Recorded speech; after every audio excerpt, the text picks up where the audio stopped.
Ray Dalio, one of the best analysts of patterns, says this could be the kind of conflict that determines who has control and who doesn't, not just in the region, but in the upcoming world order.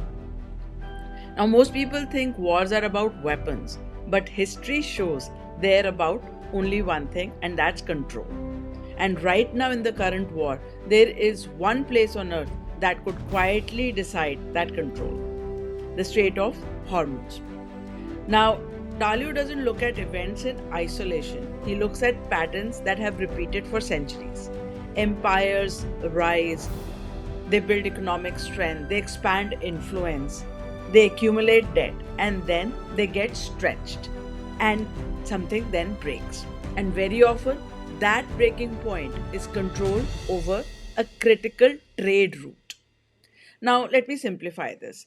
In most conflicts, there are multiple narratives, but there is only one criteria: who controls the Strait of Hormuz, and that's it.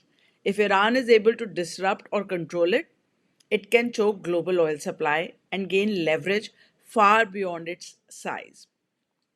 If the US ensures open passage, it reinforces its global position and maintains confidence among its allies. So don't get distracted by noise. Control of Hormuz equals actually who wins this war. And at the end of a war, there is a clear winner and a loser, which media distorts for several reasons. No matter how the media chooses to present it, there is a clear winner and a clear loser of a war. Now, this is not new. When Britain uh, lost control over the Suez Canal, it wasn't just a tactical event, it marked the beginning of its decline.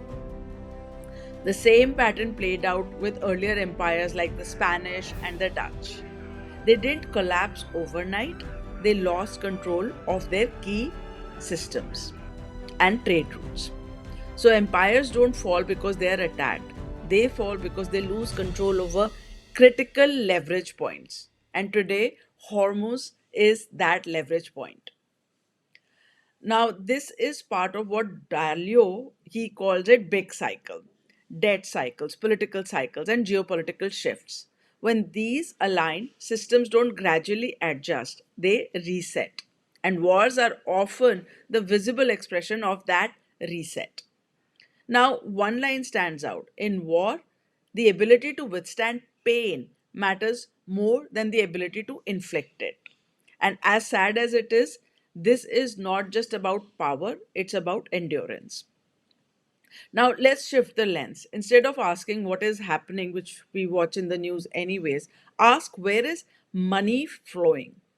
If oil moves towards 150 to 180 dollars, there are clear winners and losers. Energy companies benefit first, especially exploration and production players.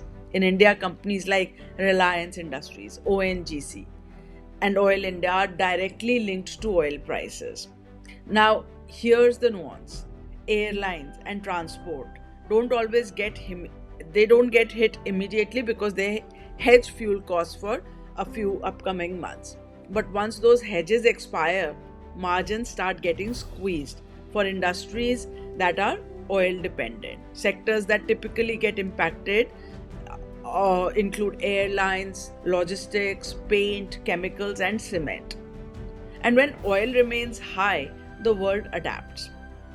Demand shifts towards electric vehicles, renewable energy, and storage infrastructure. In India, companies like Tata Power, Adani Green are positioned in that space. Now, these are not immediate spikes, these are longer term shifts. So, now to bring this home, let's just say energy is roughly 12 to 15% of the Nifty 50 makeup, but its influence is much larger because oil impacts inflation, it impacts interest rates and consumption. So, when oil prices move, the entire system responds. Now, most people watch something like this and look for answers: what stocks to buy, what to do next. And that's not what I do here. I'm not a news reporter and I'm not even an analyst. There are enough channels doing that. I'm not here to give you stock tips.